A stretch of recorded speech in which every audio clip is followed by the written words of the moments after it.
দুই তিনটে বিষয়।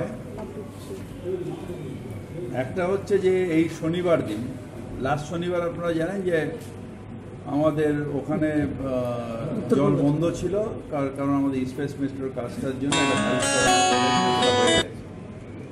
এই শনিবার আমাদের কিছু রিপেয়ারিংয়ের জন্য আমাদের এই শনিবার আমাদের এসএস গ্রিড গার্ডেন রিচে বন্ধ থাকবে, যেটার পরিণাম আমাদের বেহালা, স্মৃতি, সিরিটি, দাসপাড়া, পাঁচধনী, প্রফুল্ল পার্ক, সিনাটি,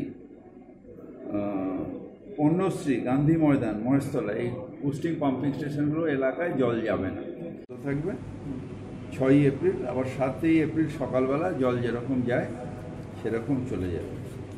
আরেকটা হলো আজকে একটা, এটা অ্যানাউন্সমেন্ট না, আমাদের এটা হচ্ছে এখানে আমাদের অফিসিয়ালি বিল্ডিং ডিপার্টমেন্টে যারা এসি, যদি কোথাও ইল্লিগাল বিল্ডিং হয়, এখন সবাই আমরা এতে ব্যস্ত হয়ে রয়েছি নির্বাচনে, যদি ইল্লিগাল বিল্ডিং হয় বা এই ফাঁকে হয় তাহলে তাকে সাসপেন্ড হতে হবে, কারণ পার্সন লায়াবল হয়ে গেল।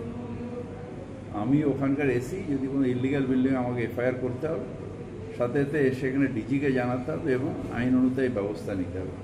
যদি কেউ ফেল করে, এসি, সাব অ্যাসিস্ট্যান্ট ইঞ্জিনিয়ার বা অ্যাসিস্ট্যান্ট ইঞ্জিনিয়ার যদি ফেল করে তাহলে তাকে সাসপেন্ড করে তারপরে শোকজ করা হবে। ফ্লাইওভারের ব্যাপারে আমাদের একটা প্রিলিমিনারি ইন্টারিম রিপোর্ট বেরিয়েছে। ফ্লাইওভারটার কিছু জায়গায় খারাপ আছে, কিন্তু এমন কিছু না যে এক্ষুনি ধসে পড়বে।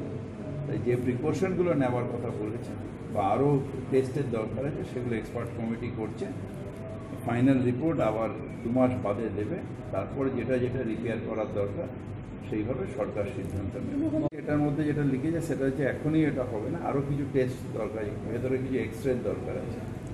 দোকানদারগুলো বলেছে যে আমরা সরে যাব টেম্পোরারি, আর যদি যখন আমাদের ফাইনাল রিপেয়ারিং স্টার্ট হবে। কিন্তু এখন ঠিক আছে এবং এটা নিয়ে আমাদের রেগুলারলি মনিটরিং চলছে।